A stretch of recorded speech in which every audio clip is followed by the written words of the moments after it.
Hello, everybody, and welcome into another playoff preview show here at the Hockey Writers. I'm your host, Matthew Zator, and we are into the Eastern Conference final now. And they got the Florida Panthers, Carolina Hurricanes. This is, I believe this is a rematch too of a couple seasons ago. We keep getting rematches, not getting any new teams, but we got the Florida Panthers, Carolina Hurricanes. We'll see who goes on. Got Matt Nidiffer and Zach Martin again here. Matt, this is your first appearance on a preview show. Joey couldn't do it this time around, so we got you. Matt, how's it going? Yeah, good. How are you?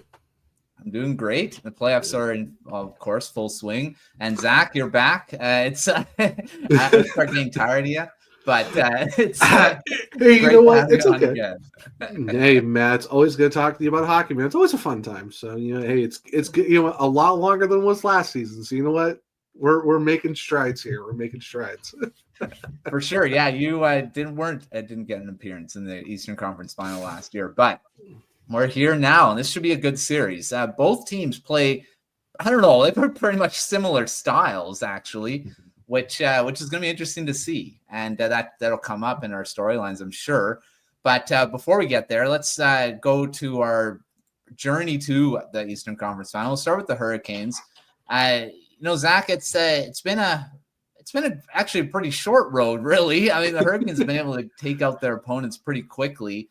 What was it like in the last round getting here? Yeah, it's very interesting. I'm surprised a lot of people. I kind of had them predicting at 7, and they surprised me and a lot of people. They did it in 5 once again. Just took care of business. It starts. It helps out when you win game 1 of the series. So you automatically split DC, then you automatically know you're going to get something later on. And even though after they split, they went on and won 3 games right after that. It's just been once again putting on an absolute clinic. It kind of just helped out too, where whether a lot of storms in the first period, came out in the second, got a lot of leads, and even they had to come back, they did their same thing too. And of course, the PK was doing PK type of things once again. And Frederick Anderson, my goodness, talk about being a Danish brick wall. Like, this dude is on an unreal run right now. I think that's kind of the big story. And Andrei Svechnikov, my goodness, this guy has a coming out party that we've been waiting for all season. So it's just a culmination of just depth once again, system working great, amazing goaltending, special teams have been elite. Like, they just put it on the Washington Capitals. System-wise, just absolutely neutralize them for the most part. Yeah, it was like I say, it was a little surprising that they were able to get through so easily. But I mean, the Hurricanes just have such a good system. It seems like everyone's buying into it, and it's the same thing with the Florida Panthers. Matt, I mean, they buy into the system. They do it like to a T. There's a reason why they're the defending Stanley Cup champions. Didn't have as easy of a time. I did go to Game 7, but Game 7 was completely dominated by the Panthers. Maple Leafs didn't really have anything in that game. They just stuck to their system and just overwhelmed them. So what do you think about that 7-gamer? I mean, I'd say it was competitive maybe for a few games, and for the most part, I think the Panthers really had most of the after, I would say, the Maple Leafs went up 2-0, but I'd say after that, it was the Panthers all the way. So what did you think about that series? Yeah, for sure. A lot of it has to do with the buy-in. I think a big part of it is how easy the system is to buy into. I think that's partially Paul Maurice. I think that's partially the leadership in the room. I think Barkov has been bought in for years now, but a lot of those newer faces like Sam Reinhart, Sam Bennett, Anton Lundell, even, like, they sort of immediately bought in as soon as they came from where they came from throughout the years. I think the series itself was a lot more competitive than even the Panthers were sort of expecting going into it. I think it was Marchand who said after Game 2 or Game 3 that it was not the same Maple Leafs that they had played, prior, and that definitely showed. Even though there were 2 blowouts in the series, both courtesy of the Panthers, and the Leafs were only really winning by 1 or 2 goals here and there in the games that they did win. Everything felt much closer. There were some games where the Panthers didn't get a bounce or puck luck was bad, like that one goal that bounced in off of Seth Jones. But the Maple Leafs, there is a clear progression there. I do think the Panthers did sort of take control after the going down 2-0 and coming back.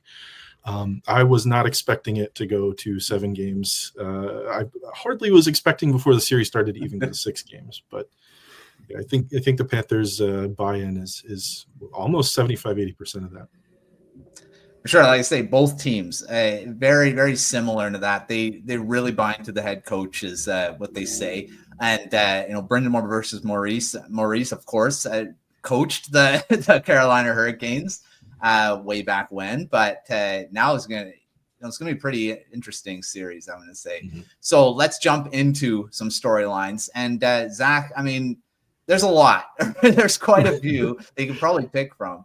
But what are the main ones you're looking at in this series? I would say definitely goaltending has been absolutely insane for Frederik Andersen. You're looking at a guy who this is probably his best ever playoff run, in my opinion, where you're looking at a guy who's 7-2 in 9 starts. This is his best goals against average in the playoffs.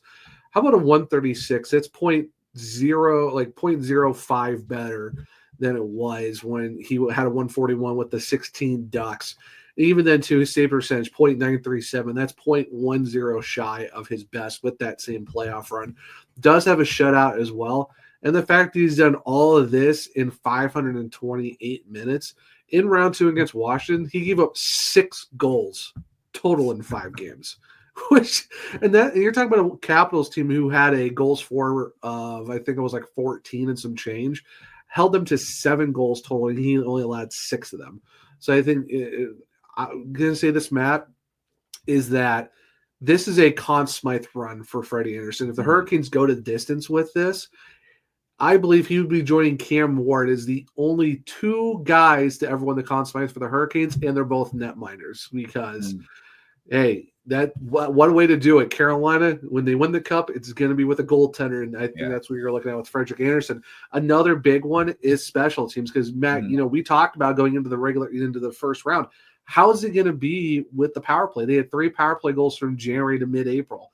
Oof, Maroons, that's bad. You go from top 10 to 25th. That's not good.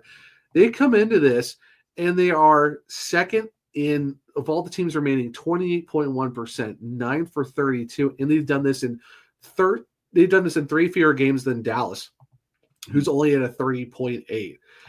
That's how good their power play is. But the fact that you've gone 9 for 32, that is very huge. And the PK, I mean, we've talked about it before throughout the regular season and even going to these previews. It's been a big thing for the Hurricanes. They went 15 for 15 in round 1. They only gave up 2 to Washington, and one of them was on a 5-on-3 to Ovechkin, and that's bouncing off a shoulder, off a crossbar, and going in. 28 for 30 in the playoffs right now. 93.3%, but their net PK, 96.7. Thank you to Jordan Martin, a shorthander against the Devils in round one in game 2.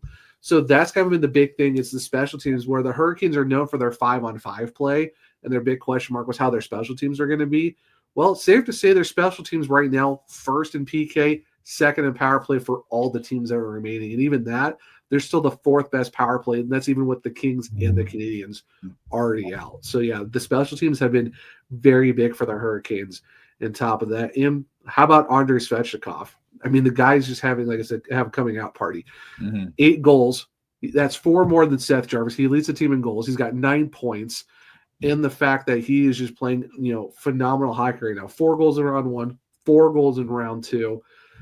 We've been waiting for him to do what he needs to do, and he's taking it to that next level. And he's playing some great hockey, and he's being that power forward that everyone's been kind of waiting for him to be. So him with Andersen with the special teams has been a great combination for the Hurricanes got to where they're at right now. Yeah, it's going to be some big storylines. I mean, special teams we always talk about. It's always special teams. It's always huge. But yeah, the Hurricanes have definitely taken both to the next level, really. Matt, the Panthers, same thing. I mean, their special teams really good. We always, during the regular season, you got Sam Reinhart being the shorthanded goal guy. I mean, I don't think he has much in the playoffs for that, but I mean, they're still a threat in that situation. So what type of storylines are you looking at going into this one? Sure, yeah. Outside of Bobrovsky and his various up and downs, I think a player in particular that has really kind of emerged is Eetu Luostarinen. Yeah. I mean, he's been a pretty big player for the Panthers, more so than I think a lot of people thought, especially immediately after, maybe the year after that Trocheck trade from to Carolina. But I'm pretty sure he's leading the league in road playoff points right now, 10, 11 points after Game 7. And that's not even touching his two-way game. His back checking and his play in the defensive zone has been stellar. I think moving into Bobrovsky, I don't want to say the series lives or dies with him, but I think it's definitely going to set the tone, especially early on. I think that was sort of a big reason that the Maple Leafs were able to get such footholds early on in that series is Bobrovsky just sort of being shaky, coupled with the puck luck and the bounces here and there. But I don't think Bob is turning into a pumpkin per se, but it's definitely something to keep an eye on. I think Freddie Anderson has sort of been the antithesis of Bobrovsky in a lot of ways. Freddie's play is really, really consistent despite his health sometimes not being so. But Bob is kind of the other side of that same coin where his play is really inconsistent.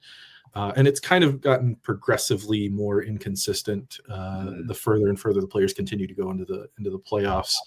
But his health has been, usually fine. I think if it ends up going to a battle of the backups, the Hurricanes win that one 10 times out of 10. Kochetkov is leagues ahead of where I think Vitek Vanacek is. So the storylines I would really pay attention to, at least from a Panthers perspective, would be Eetu Luostarinen, along with some other depth guys. I mean, AJ Greer has been huge. Nico Sturm has been such a surprise. That was an insane last-minute pickup that I don't think anyone was sort of expecting, and he's gelled right in. And I think the predominant one, especially that we saw a lot of impact from, is Seth Jones. He... From day one, I was a little bit skeptical about the trade, but from day one, he immediately gelled right into the Panthers system. It's almost like he had been playing the same system for years. I know he's had his time in Columbus, he's had his time in Chicago, and people feel certain ways about that. But the guy could not, you couldn't ask for a more perfect fit for the Panthers. And I think with Seth Jones, you couldn't ask for a more perfect fit for a team for him. And then, Brad Marchand, two overtime winners against the Leafs here in that series. Those trade deadlines are pretty insane. Yeah, two great additions. I mean, we all knew Marchand was probably going to be good. I mean, he's usually a playoff performer, and the fact that he got a bunch of points against the Maple Leafs, that's not a surprise at all. He always does that to that team, and especially in Game 7s, which he did again, had 3 points, I believe. So, I mean, it's something that he probably will be a factor in this one as well. He's just a guy that just lives for these playoff situations. So we'll see how he does in this one. All right, we mentioned a bunch of players. So, Zach, you have anyone else you want to kind of focus on going into this series? I mean, there's a lot of guys, and you're looking at, like we talked about, depth. And the Hurricanes have a lot of it. And some guys have been sitting out that, normally you'd be like, why are they healthy scratch? That's because there's just so many players they can't play. So, I mean, who else are you looking at to really focus on? Yeah, I mean, like you said, where do you kind of really start when you look at this team? Well, you look at, guys like Sean Walker has been kind of big, underlying guy, did score his first, playoff goal, which was very huge. But I mean, you look at Jack Roslovic, he sits a couple games. He has a goal and 4 points in 7 games. How about for the fact that Jackson Blake, 2 goals, 5 points, and he had a rookie season where he had 17 goals and 34. Like, that's just how underrated he's been. How about, let's talk about Taylor Hall. I mean, Taylor Hall, 5th on the team in points with 6. Got 2 goals, 4 assists. He's been very huge for this team. And Jordan Martinook also has 6 points. It's just where you look, there's just guys who are putting up production, and people want to act like, well, Carolina, they have all these guys who would be like 4th, 5th, 6th on these other rosters. Be like the guys who have like 12, 13, 14 points. Or it's like, okay, well, the thing with Carolina is their system works to where it's a committee of guys scoring, not just a line or two. So I would say if there's other guys you want to keep an eye out for, keep an eye out for Jackson Blake. Taylor Hall's been absolutely great. Him and Stankovic on that second line together have been a nightmare for a lot of teams, and they've really been productive. So I would say keep an eye out for those two. They've been really great. Shane Gostisbehere, I mean, leads all defensemen in points. He's been really great too. So it's just, there's a lot of guys you can take a look at. This Carolina Hurricane seems like he's pretty productive when he needs to be. This guy. It's just, it's a whole system of 18 guys that just go in the same direction, and that's what's kind of helped them out. For sure, and you can insert guys, over, like you said, bringing guys in at different points just for that. I mean, like Roslovic hasn't played all playoffs, and he just comes in and scores a key goal in one of those games. So I mean, hey, Alexander Keisha comes in for a game and has like 2 shots, couple of hits, and undressed Ovechkin for a one-on-one battle, and even stole a stick at one point too. So, and one of his shots was 95 miles an hour. I mean, he did win the hardest shot competition in the KHL for a reason, and not bad for 10.5 minutes in your first ever NHL game against the Capitals, and it's in a clinching game. Yeah, you're talking about a guy who just comes in and does his job. That's kind of huge. So yeah, it's. And then the guys, like I said, I mentioned him for a couple seconds, but Sean Walker, an underrated playoff run right now for the Hurricanes. You see him build all season long. He, like I said, scores his first playoff goal, does it really well. And, I even asked Rod Brind'Amour after game 3, and he's like, he's been so underrated all season. He's like, I'm glad someone asked about him because he's a guy that gets very much overlooked on the Carolina Hurricanes that have a lot of dudes that are really good. So yeah, they're definitely coming to a lot of guys who've been taking all season to come into their own have been very productive for the Canes. Yeah. All right, Matt. I mean, you mentioned of quite a few guys in the storylines, but I mean, before I turn it over to you, one line that really kind of stood out for me is that Brad Marchand line, Louis Turainen and Anton Lundell. I mean, that's a third line, I believe, on the Panthers. And everyone's thought Marchand's just going to play with, Barkov, Verhaeghe, guys like that. But he's fitting in really well on a quote-unquote checking line. Oh, yeah. And, that line I think is going to be huge in this one too. Who are you looking at? I mean, those guys, 2 of those guys you already mentioned for that one. Who else are you kind of focusing on? Sure, yeah. Anton Lundell, definitely up there. Baby Barkov. He's I can't think of a better moniker. I mean, he does all the little things right. His two-way game is insane. Him being on the score sheet is almost a guarantee in some way, shape, or form, goal or assist. I think a player that has really surprised me throughout the season, and I think they're going to kind of turn it on this next series, is Dmitry Kulikov. He has scored way more than I think I ever expected him to in his return to Florida. He's always sort of been that third pairing kind of shutdown guy. Very solid on the penalty kill, pretty trustworthy. He's kind of has an under the radar kind of very solid defensive game, but him jumping up there and getting on the score sheet that's impressive still at his age, especially with the system the Panthers play and the role he's kind of expected to play in it. I think Nico Mikkola is sort of the same way. He's developed his offensive touches over the past couple of months being with the Panthers. So I guess aside from Lundell and Kulikov here, I really want to keep an eye on Carter Verhaeghe. He's kind of had a bit of a down year, both in the regular season and kind of in the playoffs. A lot of the goals he scored in last year's playoffs were clutch goals. I believe he scored game-winning goals in both the 2 or 3 games each in both the first and second rounds last year. And I think him having a down year, I think that's sort of getting put behind him slowly but surely. He's over the course of the Maple Leaf series, he's kind of progressed. He seems to be more comfortable out there. His passes are much better than they were, especially in the Tampa Bay Lightning series. I think Verhaeghe's really going to turn it on this series. I think he's going to get a bit of a return to form, I think, in the next couple of games.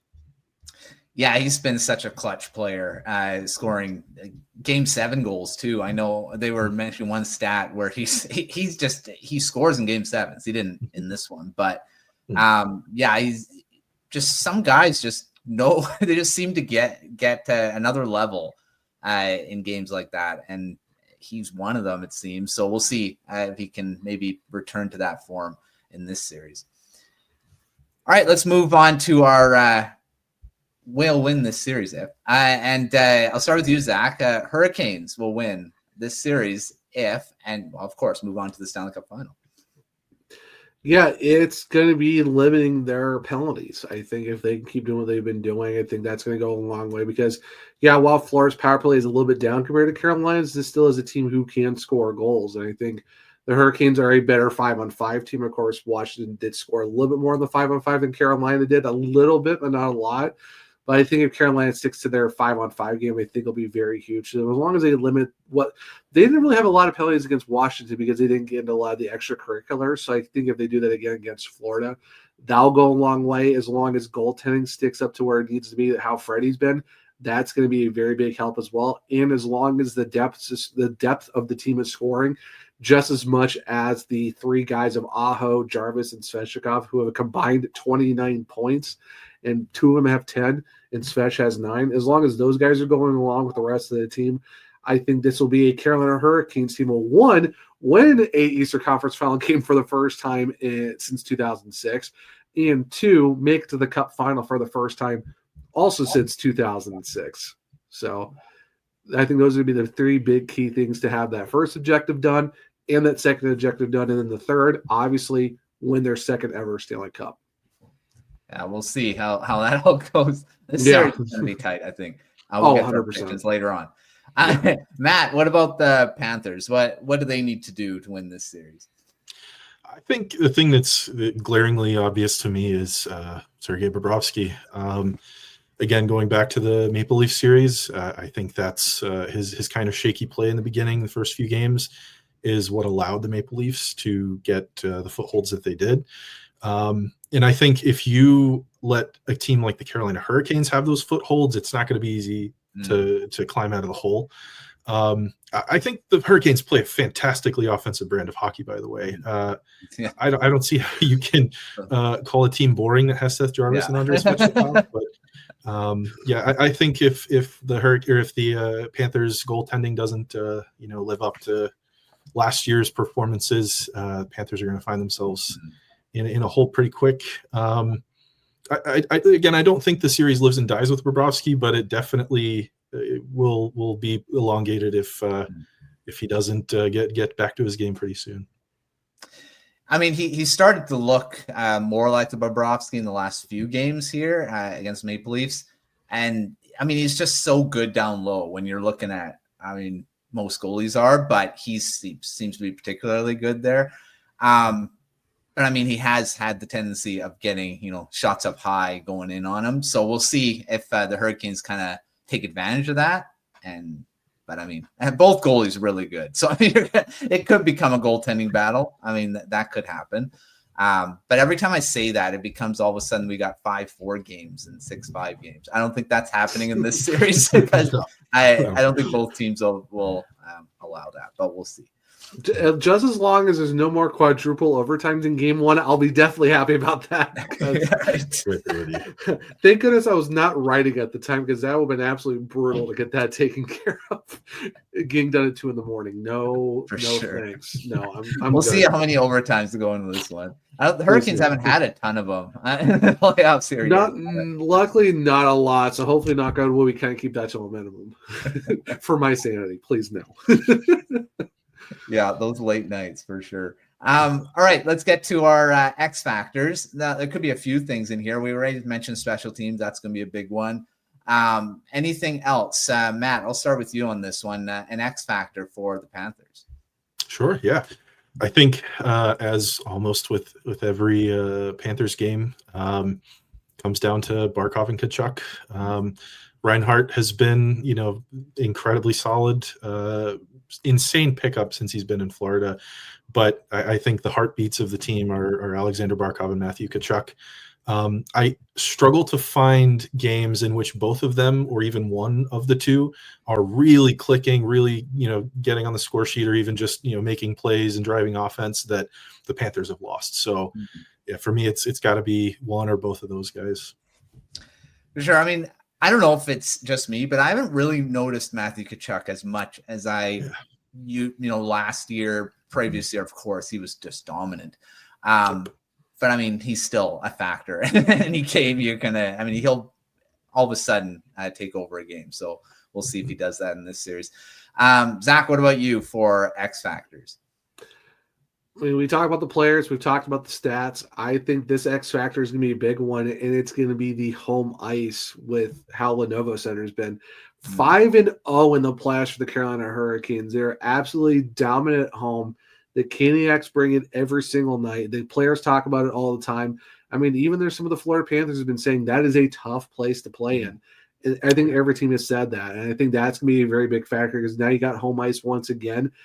Maybe if they do lose one, hey, you can't go perfect at home. It is what it is. But if they are able to do that again, 6 games 1 and 2, that will put them in a very good spot going back to Sunrise. So right now it's that, they have the NHL best 31 wins. They tied the LA Kings in terms of that category. So it is an absolute fortress down there in Raleigh. So as long as they can keep that momentum going, I think the Hurricanes are going to be a good spot to where they go back to South Florida, potentially with a 2-0 series lead. But that's going to be very big because that place is very loud. Like the last time I was there, I think it was game 3. I almost lost my hearing at least twice because that's how loud that place got to 109 decibels at one point. That place is very, very loud.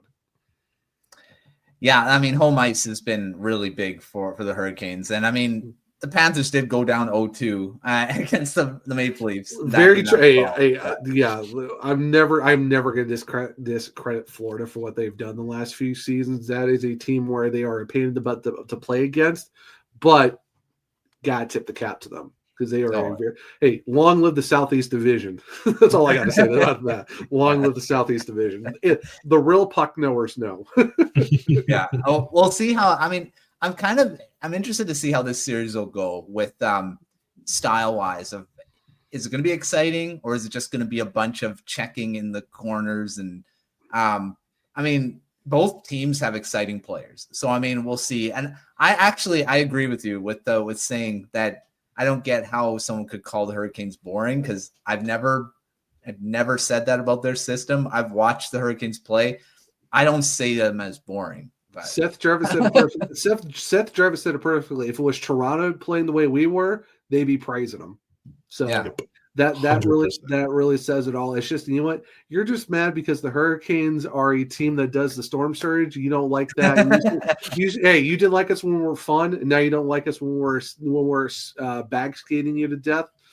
Hey, man, welcome to Carolina. We're just gonna run it. Hey, Herb Brooks always said this: the legs feed the wolves. Hurricanes will they will use their cardiovascular skills to outskate you for 60 minutes.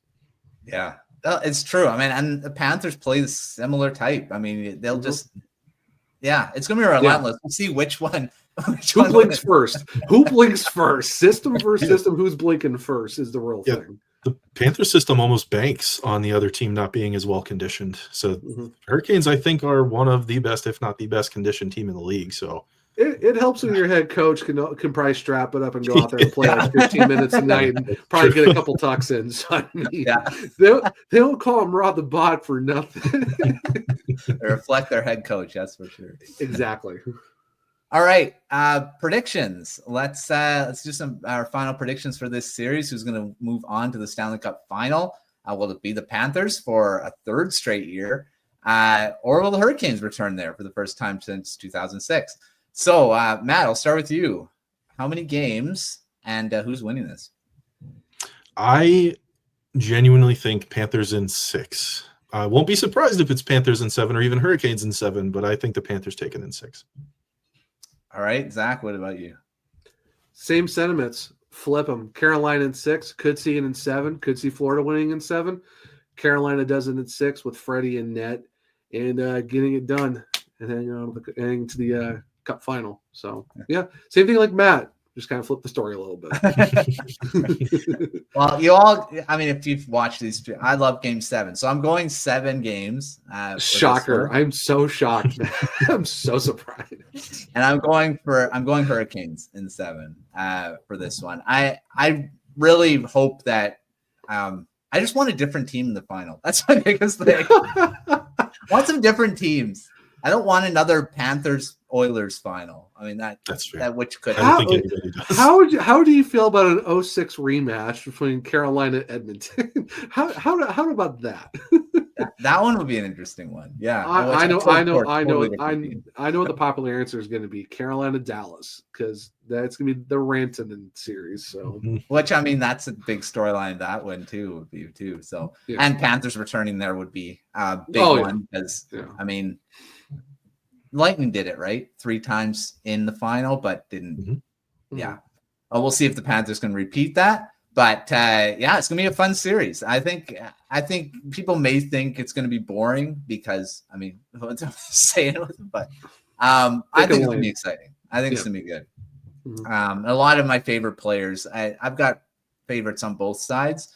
More on the Hurricanes because I love Seth Jarvis, Logan Stankoven, Sebastian Aho. He's really good.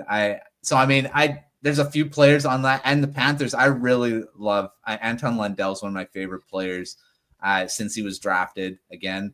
And Barkov too.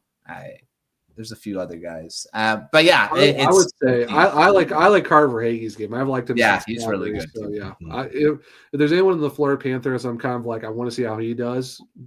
It's got to be Carter because his game very underrated. So yeah, I will give him a credit on that. Sam Reinhart too is another guy that has really emerged as a big time. In Buffalo, he was okay, but he's just become a star in Florida. So, I was hoping they wouldn't re-sign him and the Canucks would sign him, but